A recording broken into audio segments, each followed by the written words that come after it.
Hwange National Park, Zimbabwe's biggest wildlife reserve, is located in the southwestern part of Zimbabwe, 330 kilometers outside Zimbabwe's second largest city, Bulawayo. It boasts of wildlife diversity with over 100 types of mammals, including the Big Five, and over 400 bird species. It was declared a game reserve in 1928 by the then colonial government. Ted Davidson became its first warden. Hwange National Park is located in a very low rainfall semi-desert area. Hwange National Park is situated on the eastern part of the Kalahari Desert, and it's a real arid area whereby we really need to supply animals with water in the dry season. If we don't do that, it will force the animal to leave the park. Well, Hwange was set aside to be a national park because it wasn't good for anything else at the time. And they originally started off, I think it was 120 pumped water holes within the national park. And that does sustain, obviously, the reasoning obviously behind the pumped water holes is to sustain the wildlife during the dry season, because you do have some very bad dry seasons. And we've had in the past, obviously, due to financial reasons and all that kind of stuff, park couldn't maintain the actual pumps themselves, and the animals had become obviously reliant on the water holes that had been pumped for many, many years. And when the pumps started to break and all that kind of stuff, animals were just standing in these dry water holes and dying and stuff like that. But that was due to obviously lack of funds and poor management basically at the time. What is happening, especially basically at times over the last 2 years, we've had very, very good rainfalls in Hwange National Park, and the elephants, when it starts to rain, they actually move away from the pumped water holes they move into an area called the Shakwanki, which makes up with 2/3 of the national park, and it's one of the largest wilderness basically, or true wilderness areas, or wildlife basically areas in the world, because there are no roads, no lodges, no people and all that kind of stuff. And they actually spend, in any given year, most of the elephants will actually spend majority of their time in areas like that where they have no interaction with humans whatsoever, and they only start to come back into the national park when the water itself, and this is natural water, it's not water that's pumped, starts to dry up, and that's normally towards the end of the dry season. Well, definitely you have droughts that come, every now and then, and when they do, the animals do struggle. There is obviously a die-off because there is obviously lack of water, lack of food more than anything else.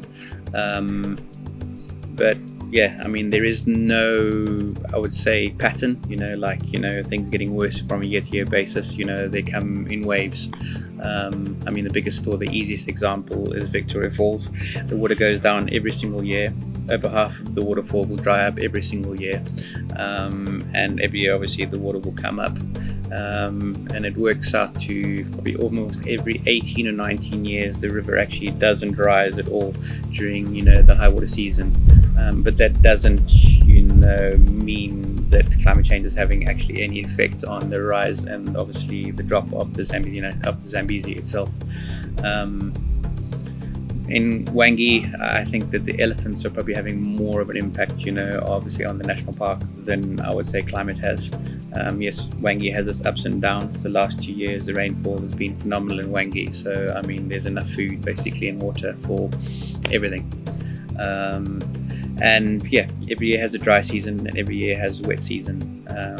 It's been happening obviously since the dawn of time. It's obviously weather. So yeah, climate change is a sort of a double-edged sort of. I think it's more of an agenda basically based, sort of term than anything else, because there is no evidence, as far as I'm concerned, here. I'm not talking about the rest of the world, that things are getting worse. Basically, that we're having more rainfall or less rainfall, anything like this. The patterns go up and down all the time. If we look at a couple of national parks in Zimbabwe, like the Zambezi National Park, or we look at the Chobe National Park over the border from us a little way in Botswana, or Mana Pools National Park on the Zambezi, if we look at these, we find very severe biodiversity loss, soil erosion, bare ground, the reed beds have died, hundreds of years old trees are just dying and falling into the river and everything else. Now, that is not due to climate change. And the other thing that people blame is coal and oil. Well, there's no coal and oil being mined there. The other thing that people blame is cattle, sheep and goats and donkeys. Well, they're none. Those are national parks without them. The other thing that people blame is corporate greed. Well, corporations aren't operating in national parks. And you can go through everything that the world's scientists are blaming, and that doesn't occur in national parks. So why are those national parks contributing to climate change and desertification? And the reason is because it's the exact same thing that is causing climate change, which is government policies. And not just government, but World Wildlife Fund, IUCN, the Nature Conservancy, Africa Parks, the big non-profit organizations that support the government policies and help us with the management of these national parks. It is their policies that are causing the problem. And that's why I sent you that 1-minute video so that you can see the amount of bare ground in our communal lands, around us in Zimbabwe, around the land that I donated for a training center in Zimbabwe. And you can see the amount of bare ground in the national parks. And all those pictures are taken on the same day with a drone. And you can see that when you look at the ground there close to the Victoria Falls at the Africa Center for Holistic Management, that most of the ground is covered with grass, vegetation, and not turning to desert. Now that's the same rainfall, same climate, same soils, same elephants, same buffalo, same kudu, same animals, but the management is different. So there is your very clear evidence that management is the problem, and we've known this since the 1980s.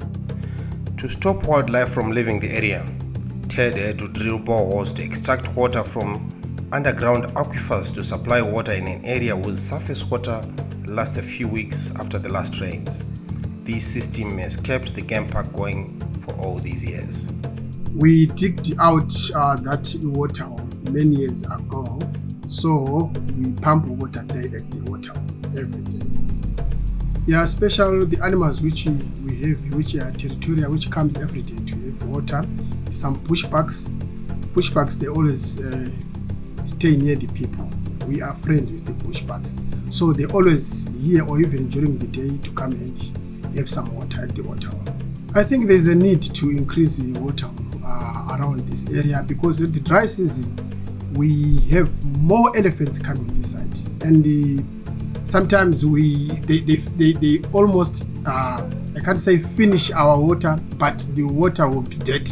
So they drink the clean water. They need fresh water. So if the water is dead, now it is a challenge now. They go around with the leakages of our pipe, they damage our pipe, and also they come at the swimming pool to drink fresh water. So we have to pump as much water as we can. So there's a need of putting more water to the animals. Here we have got this one. This is the only pipe which we have for pumping fresh water. So just imagine if the animals like elephant, they are 40, they will be fighting to put their trunks to one pipe.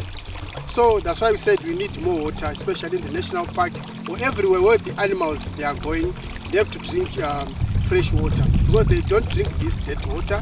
They are so complicated. It's good for them to bath and everything, but for buffaloes they can drink, and impalas and some kudus they can drink, but elephant it needs fresh water. So we need more fresh waters in the parks. This water point,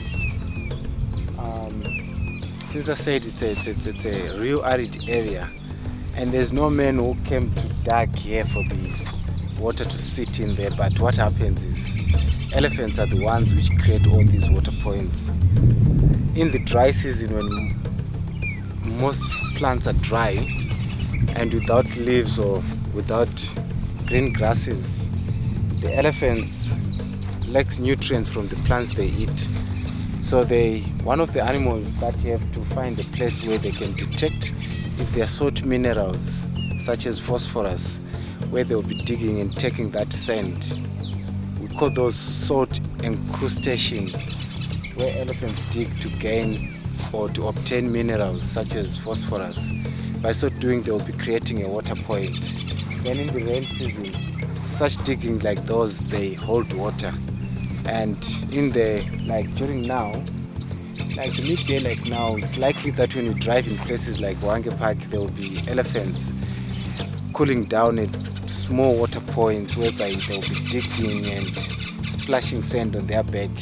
You can imagine a family of 300 elephants cooling down, splashing mud on their back. How much sand is being subtracted from that water point or natural water point? So if you can come at that same water point in 10 years' time, it will be a very huge water point. Humans or national parks or whichever organization working on the game water supply, they'll only draw a ball maybe like a few meters away and direct it to where elephants have already created water points. That's why elephants are called to be keystone species. Well, the basic principle first, that there are two new insights that go against human beliefs.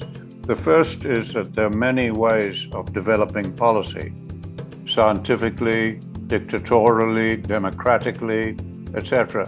No, we discovered from work in Zimbabwe in 1983 actually, we discovered that that's not true.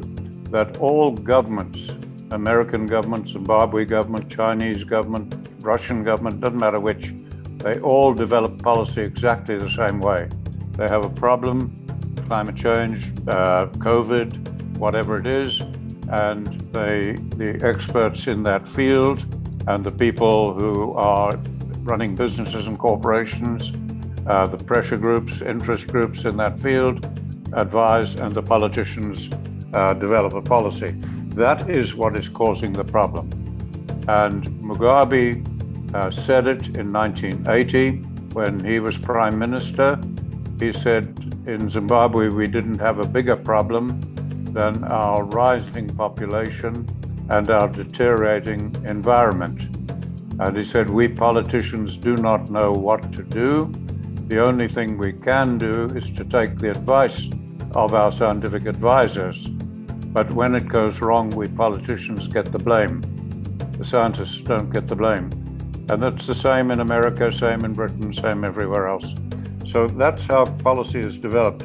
And if President Mnangagwa wants to change that, we would just provide facilitation skill to show them a different way to develop policy, where you still use all your expert advice, but you also use the wisdom of the people in other fields in the country, and in fact open your minds to all science, not just the advice of experts in a narrow field.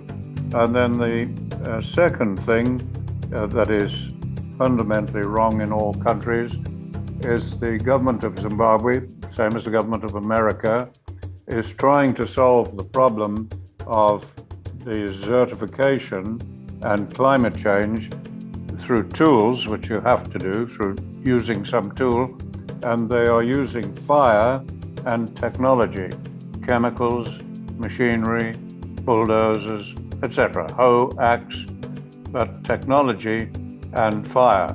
And it is impossible to stop the degradation of Zimbabwe's national parks, communal lands, ranching lands, farmlands with only technology and fire.